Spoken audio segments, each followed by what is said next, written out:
Hello everyone, this is Alex Smith. Welcome to knowledge the ambition. स्वागत है आपका knowledge the ambition के इस सेशन में। तो आज के इस वीडियो में हम बात करने वाले हैं इंटेलिजेंस ब्यूरो के बारे में। इंटेलिजेंस ब्यूरो जो कि मिनिस्ट्री ऑफ होम अफेयर्स के अंडर वर्क करती है, इसमें कुछ एक रिक्रूटमेंट्स निकल कर आई हैं, तो उन्हीं के ऊपर हम बात करेंगे कंप्लीट। यहाँ पर मैं आपको इन रिक्रूटमेंट्स के बारे में बताऊँगा कि किस तरह से ये रिक्रूटमेंट्स है, कौन सी पोस्ट है, कब तक आप इसके लिए अप्लाई कर सकते हो। तो आपको वीडियो के एंड तक बने रहना है। स्टार्ट करते हैं। सबसे पहले आपको यहाँ पर बता दूं पोस्ट नेम को। तो इंटेलिजेंस ब्यूरो में जो है central assistant central intelligence officer grade second की ये पोस्ट निकल कर आई है, जिसे हम एग्जीक्यूटिव एग्जामिनेशन 2020 के नाम से हम जान सकते हैं। यहाँ पर कहा गया online application are invited from Indian nationals for direct recruitment for the post of assistant central intelligence officer grade second और एग्जीक्यूटिव, और शॉर्ट में इसे ACIO या फिर एग्जीक्यूटिव इन IB भी कहा जाता है। तो मिनिस्ट्री ऑफ होम अफेयर्स के अंडर ये वर्क करते हैं। तो इसी के रिगार्डिंग ये रिक्रूटमेंट्स निकाली है मिनिस्ट्री ऑफ होम अफेयर्स ने। Application are advised to go through all the parameter under different paras and sub paras mentioned below. So हम यहाँ पर मैं आपको बताता हूँ। सबसे पहले आपको यहाँ पर बता दूँ कि अगर आप इसके लिए अप्लाई करना चाहते हो तो आप मिनिस्ट्री ऑफ होम अफेयर्स की वेबसाइट पर जाकर इसके लिए अप्लाई कर सकते हो। वेबसाइट आपके सामने यहाँ पर दी गई है www.mha.gov.in और www.nsc.gov.in पर जाकर आप इसे अब इस पोस्ट के लिए जो है अप्लाई कर सकते हो। अब इसके लिए पोस्ट की डिस्क्रिप्शन यहाँ पर देखते हैं कि अगर आप इसके लिए एलिजिबल हैं या नहीं हैं। तो क्लासिफिकेशन है, फर्स्ट आपका जॉब नेम यहाँ पर दिया गया है journal central service group C और नॉन गैजेटेड और नॉन मिनिस्ट्रियल ये पोस्ट है, जिसका नाम है आपका ACIO एग्जीक्यूटिव इन इंटेलिजेंस ब्यूरो। अब नंबर ऑफ पोस्ट्स की बात करें तो टोटल जो आपकी पोस्ट है वो 2000 है। काफ़ी लार्ज स्केल पर पोस्ट्स है। यदि आप इसके लिए एलिजिबल होते हैं तो आप इसके लिए ज़रूर अप्लाई कीजिएगा। यहाँ पर जर्नल की बात करें तो जर्नल कैटेगरी में जो है 989 पोस्ट्स वैकेंसीज हैं। EWS में 113, OBC में 417, SC की 360 और ST में जो है 121 टोटल ये वैकेंसीज हैं। टोटल बात करें तो 2000 है।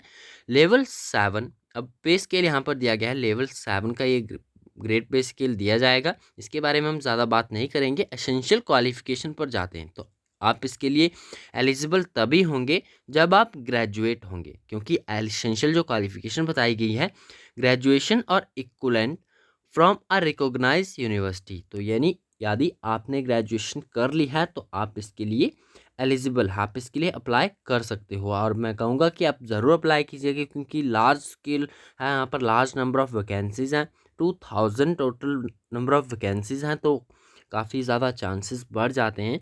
तो आप इसके लिए ज़रूर अप्लाई कीजिएगा। डिज़ायरेबल क्वालिफ़िकेशन की बात करते हैं, नॉलेज ऑफ़ कंप्यूटर होना चाहिए।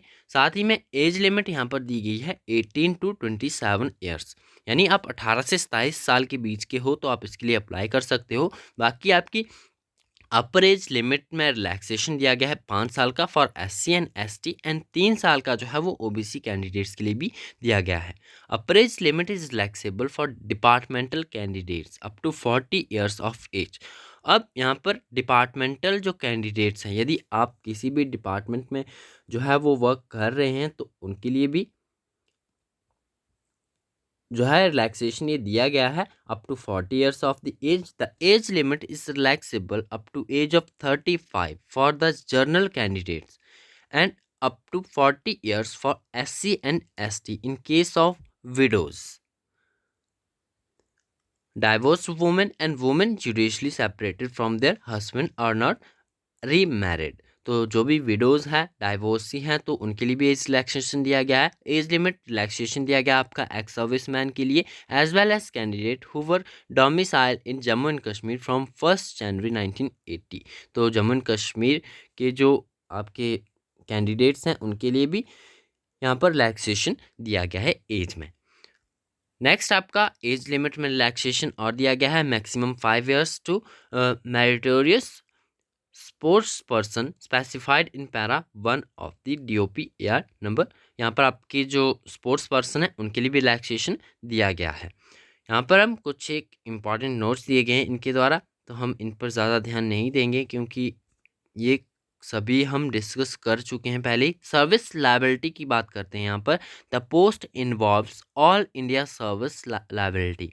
सो the candidates willing to serve anywhere in India only need to apply. तो जो कैंडिडेट्स इंडिया में, पूरे ऑल ओवर इंडिया में कहीं भी कैंडिडेट सर्विस देने के इच्छुक हैं तो वो इसके लिए अप्लाई करेंगे, क्योंकि इसके तहत जो है मिनिस्ट्री ऑफ होम अफेयर्स के अंडर सभी कैंडिडेट्स वर्क करेंगे। जो भी रिक्रूटमेंट होगी तो ऑल ओवर इंडिया में जो है आपकी पोस्टिंग हो सकती है। नेक्स्ट आपका सेंटर ऑफ एग्जामिनेशन पहले यहाँ पर डिक्लेयर कर दिए गए हैं। मैक्सिमम आपका सभी के सभी स्टेट्स में जो है वो सेंटर दिए गए हैं। आप यहाँ पर सेंटर्स देख सकते हो, आप चाहो तो स्क्रीनशॉट ले सकते हो इसका। अदरवाइज़ आपको मिनिस्ट्री ऑफ होम अफेयर्स में ये नोटिफिकेशन कंप्लीट मिल जाएगी, तो आप वहाँ से डाउनलोड करके भी पढ़ सकते हो। सेंटर्स आप यहाँ पर देख सकते हो, आंध्र प्रदेश, अरुणाचल प्रदेश, हर एक स्टेट में जो है सेंटर्स दिए गए हैं। हिमाचल प्रदेश की बात करें तो जैसा कि यहाँ पर हमीरपुर और शिमला 2 सेंटर दिए गए हैं। नेक्स्ट हम बात करेंगे यहाँ पर, while filling the online application form, the applicant should carefully decide about her or his choice of city of examination। तो आपको जो भी नियरेस्ट पड़ता है आप वो अपनी चॉइस से चूज कर सकते हो। Candidate could be accommodated in any one of the 3 examination cities opted by him or her। तो आपको 3 चॉइसेस यहाँ पर पुटअप फिल करनी होंगी। जो भी आपकी चॉइसेस होगी उसके आधार पर फर्स्ट प्रायोरिटी में आपको जो है सेंटर दिया जाएगा। In case of over subscriptions, under subscriptions at a particular city, the candidate may be shifted to nearby city. तो आपको शिफ्ट भी किया जा सकता है, एग्जामिनेशन सेंटर आपका नियर बाय सिटी में है। नेक्स्ट आपका स्कीम ऑफ द एग्जामिनेशन। यहाँ पर इस एक तरह का सिलेबस आपको दिया गया है। सिलेबस हम डिस्कस करते हैं इसी एग्ज़ाम के रिगार्डिंग। तो एग्ज़ाम जो होगा आपका रिटन एग्ज़ाम होगा। रिटन एग्ज़ाम वो भी आपका 3 टियर में, 3 टियर ये एग्ज़ाम होगा। टोटल नंबर ऑफ मार्क्स जो होंगे आपके 150 होंगे, सॉरी 250 होंगे। इसमें 100 मार्क्स जो होगा आपका टियर 1 एग्ज़ाम होगा। ओनली ऑनलाइन मोड में होगा, ये ऑनलाइन मोड में आपका एग्ज़ाम होगा, जिसमें कि 100 ऑब्जेक्टिव टाइप MCQs पूछे जाएंगे, divided into 5 parts containing 20 question of 1 marks each on. तो 100 मार्क्स होंगे जो कि आपके 5 पार्ट में डिवाइड है, जिसमें कि प्रत्येक पार्ट जो है आपके 20 क्वेश्चन पूछे जाएंगे। 1 नंबर का 1 क्वेश्चन होगा। अब 5 पार्ट कौन कौन से हैं यहाँ पर आपको सिलेबस पता होना चाहिए। जनरल अवेयरनेस से आपके 20 क्वेश्चन पूछे जाएंगे, क्वांटिटेटिव एप्टीट्यूड से पूछे जाएंगे 20 question, numerical, analytical, logical ability and reasoning से 20 क्वेश्चन पूछे जाएंगे, journal language, sorry English language and journal studies, तो यहाँ से भी आपके 20 क्वेश्चन पूछे जाएंगे। Negative marking of 1/4 mark of each wrong answer, तो नेगेटिव मार्किंग भी होगी आपकी टियर 1 में। ये 1 घंटे का आपका एग्ज़ाम होगा और 100 मार्क्स का जो है टोटल ये एग्ज़ाम होगा। अब बात करते हैं टियर 2 की। टियर 2 एग्जामिनेशन होगा आपका descriptive type paper of 50 marks, जिसमें कि ऐसे होगा 30 मार्क्स का, English comprehension and prices writing होगी आपकी 20 मार्क्स की। तो ये भी 1 घंटे का आपका एग्ज़ाम रहेगा और 50 नंबर का ये आपका एग्ज़ाम रहेगा टियर 2 का। उसके बाद टियर 3 में इंटरव्यू होगा। इंटरव्यू आपका 100 नंबर का होगा। अब यहाँ पर सिलेबस की बात करें तो सिलेबस आपका टियर 1 में जो है आपका फोकस किया गया है क्वांट पर, रीजनिंग पर, जनरल अवेयरनेस पर, और साथ ही में जनरल स्टडीज़ के जो है केवल और केवल 20 क्वेश्चन यहाँ पर इंक्लूड किए जाएंगे और इंग्लिश लैंग्वेज के भी 20 क्वेश्चन इंक्लूड किए जाएंगे। और टाइप 2 में आपको ऐसे दिया जाएगा 30 मार्क्स का 1, एंड साथ ही में इंग्लिश कॉम्प्रिहेंसिव एंड प्राइसेस जो आपकी प्रेसिस राइटिंग है इसके 20 मार्क्स होंगे। तो 50 मार्क्स का टियर 2 एग्ज़ाम होगा। यदि आप ये क्वालिफाई करते हो तो आपको जो है इंटरव्यू के लिए बुला लिया जाएगा। Candidates appearing in interviews may be subject to psychometric aptitude test which will be a part of interview. तो इंटरव्यू आपका जो 100 मार्क्स का होगा उसमें एक एप्टीट्यूड टेस्ट भी आपका ऑनली होगा जो कि आपको क्वालिफाई करना पड़ेगा। सिलेक्शन ऑफ द कैंडिडेट्स, अब कैंडिडेट की सिलेक्शन के भी काफ़ी सारे पैरामीटर्स यहाँ पर दिए गए हैं। इन पर हम ज़्यादा फोकस नहीं करेंगे, क्योंकि यदि आप मेरिट में आते हो टियर 1, टियर 2 और इंटरव्यू में, तो ऑटोमेटिकली आपका सिलेक्शन पक्का हो जाएगा। बाकी पैरामीटर्स आपके दिए गए हैं, आप चाहो तो इन्हें आप खुद से पढ़ सकते हो। The candidates has to appear in tier 1 at one of the 3 centre allotted to him. तो कैंडिडेट को जो है टियर 1 में अपेयर होना पड़ेगा। There will be negative marking, 1/4 आपकी नेगेटिव मार्किंग रहेगी for each wrong answer. No marks would be awarded for an unattempted question. Unattempted question के लिए कोई भी मार्क्स नहीं दिए जाएंगे। The question marked as mark for review by the candidate will not be consider for evaluation. तो mark for review आपको नहीं करना है, क्योंकि ऑनलाइन मोड में हो रहा है आपका एग्जाम, तो आपको मार्क फॉर रिव्यू और क्वेश्चन को नहीं करना, आपको अटैम्प्ट करना है या फिर नहीं करना है। In order to achieve qualitative selection and recruit the best available talent, there would be cut-off marks out of 100 in Tier 1 exams as under Journal 35, OBC 34, SC or ST 33. All ex-servicemen would be treated in their own category. तो इतने percentage जो है आपकी, इतने number of vacancies जो है आपकी, जो उनकी ऑन कैटेगरी में ही जो है उन्हें ट्रीट किया जाएगा, यानी उनकी जो मेरिट लिस्ट बनेगी पहले कैटेगरी वाइज ही बनेगी। On the basis of their performance and normalisation of marks in tier 1 exam, candidate would be shortlist for tier 2 exam at 10 times the number of vacancies subject to the candidate scoring the minimum cut off marks. तो minimum जो आपके cut off marks आएंगे उसके according 10 times of the number of vacancies candidates को जो है वो tier 2 exam के लिए बुलाया जाएगा, क्योंकि ऑल ओवर इंडिया से जो है इस एग्ज़ाम के लिए कैंडिडेट्स अप्लाई करेंगे। तो 10 times जो है वैकेंसीज के टियर 2 के लिए बुलाए जाएंगे।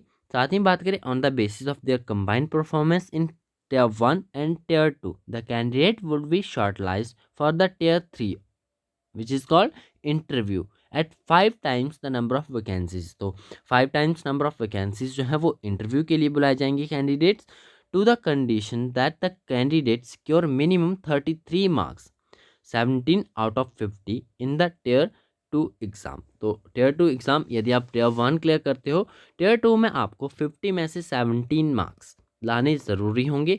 उसमें से भी आपकी मिनिमम कट ऑफ मार्क्स बनेंगी। यदि मिनिमम कट ऑफ मार्क्स के हिसाब से 5 times कैंडिडेट्स जो हैं वो टियर 3 के लिए बुलाए जाएंगे।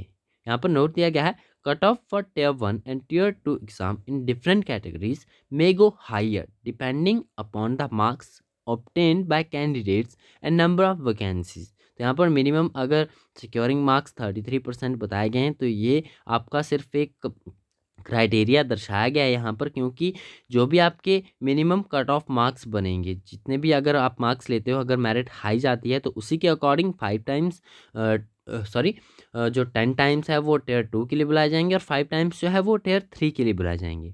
Based on the combined performance in tier 1, tier 2 and tier 3 which is called interview, the candidates will be shortlisted for final selection subject to their character and antecedent verification followed by the medical examination. तो यदि आप tier 1, tier 2 and tier 3 में qualify होते हो तो आपको shortlist किया जाएगा फाइनल सिलेक्शन के लिए, जिसमें कि आपका मेडिकल एग्जामिनेशन भी होगा। साथ ही बात करें the date, time and centre for the tier 2 and tier 3 would be intimated to successful candidates by email given by them on in online application. तो आपको ईमेल के थ्रू जो है वो नोटिफाई किया जाएगा। And Tier 2 and Tier 3 may not be conducted at the centers mentioned in para 4 above। तो ऊपर जो मेंशन किए गए हैं आपके सेंटर, आपका Tier 2 एग्ज़ाम और Tier 3 एग्ज़ाम वहाँ पर नहीं हो सकता है। The department reserves the right to conduct Tier 2 and Tier 3 interviews at the centre by clubbing the candidates of nearby centers। The candidates would be required to adhere to the instructions obtained in the admit card। सो ये आपके कुछ एक important notes थे इस exam के regarding. Resolution of the class, तो resolution of class हम यहाँ पर नहीं देखेंगे। हाउ टू अप्लाई में आपको यहाँ पर कंप्लीट दिया गया है। यदि आप मिनिस्ट्री ऑफ होम अफेयर्स की वेबसाइट पर जाओगे तो आपको वहाँ पर ऑटोमेटिकली पता चल जाएगा कि आपको अप्लाई किस तरह से करना है। आपको स्टेप्स वहाँ पर दिए रहेंगे, तो आप उन स्टेप्स को फॉलो करके जो है वो अप्लाई कर सकते हो। बाकी आपको कुछ एक बातों का ध्यान रखना है, आपको अपना ईमेल एड्रेस वहाँ पर करेक्ट देना है, ताकि आप नोटिफाई हो पाओ जब भी आपका रिजल्ट आए या फिर एडमिट कार्ड आए, तो आपको सभी डिटेल्स जो है वो ओरिजिनल फिल करनी है। और यहाँ पर लास्ट डेट की बात करें, फर्स्ट थिंग मैं आपको यहाँ पर बताना भूल गया सबसे पहले कि जो आपकी एप्लीकेशन फॉर्म फिल करने की जो लास्ट डेट है वो है आपकी 9 जनवरी 2021। स्टार्ट हो गई हैं आपकी ये 19 दिसंबर 2020 से, और ये लास्ट डेट है आपकी 9 जनवरी 2021 तक। तो 9 जनवरी 2021 से पहले पहले आप इसके लिए अप्लाई ज़रूर कीजिएगा। Wrong information in any column may be lead to the application getting rejected together. तो यहाँ पर अप्लाई में आपको काफ़ी सारे ये पैरामीटर्स देखने को मिलेंगे। स्टेप्स आपको, आप मिनिस्ट्री ऑफ होम अफेयर्स की वेबसाइट पर जाओगे तो आपको वहाँ पर स्टेप्स दिख जाएंगे। 2 और 3 स्टेप में या आपकी रजिस्ट्रेशन होगी, उसके बाद आप अप्लाई कर सकते हो। आपको सभी डॉक्यूमेंट्स वहाँ पर फिल करने होंगे, और सभी जो है डिटेल्स आपको ओरिजिनल फिल करनी है, ताकि अगर आप ईमेल अपना रॉन्ग भर दोगे तो आपको नोटिफाई नहीं किया जाएगा। साथ ही में आपके यहाँ पर काफ़ी सारे पैरामीटर्स हैं, यदि आप इन्हें पढ़ना चाहते हो तो आप इन्हें खुद से पढ़ सकते हो। एग्जामिनेशन फ़ी की बात करें तो यहाँ पर फ़ी आपकी टू पेयर्स में बताई गई है। It is a two components में बताई गई। Examination fee Rs 100 and recruitment processing fee charges Rs 500 which is required to be paid as earned. तो आप यहाँ पर जब ऑनलाइन एप्लीकेशन फिल करोगे तो आपको स्टेप्स में देख जाएगा कि आपको कितनी फ़ी जो है इसके लिए पे करनी है। तो यहाँ पर सिर्फ आपका रिलैक्सेशन जो दिया गया है, all SC ST, all female candidates and all ex serviceman, so उनके लिए जो है रिक्रूटमेंट प्रोसेसिंग चार्जेस ही ओनली लगेंगी, यानी एग्जामिनेशन फ़ी जो है वो नहीं लगेगी। तो ये आपके काफ़ी सारे पैरामीटर्स यहाँ पर दर्शाए गए हैं। तो आई होप आपको काफ़ी हद तक ये क्लैरिफाई हो गया होगा इस एग्ज़ाम के रिगार्डिंग। आप इसके लिए एलिजिबल है तो आप इसके लिए ज़रूर अप्लाई कीजिएगा। सिलेबस मैं आपके साथ यहाँ पर डिस्कस कर चुका हूँ, यदि आपने वो ध्यान से नहीं देखा है तो आप वीडियो को दोबारा से देख सकते हो। तो वीडियो काफ़ी लंबा हो चुका है इसी के रिगार्डिंग, तो आई होप आपको ये समझ में आ गया होगा। यदि आपकी इसके रिगार्डिंग कोई और क्वेरीज रहती हैं तो आप हमारे टेलीग्राम ग्रुप को ज्वाइन कर सकते हो, वहाँ पर आप पूछ सकते हो, या फिर कमेंट बॉक्स में आप पूछ सकते हो, आपको वहाँ पर रिप्लाई किया जाएगा। तो आज के लिए इतना ही। Thanks for watching.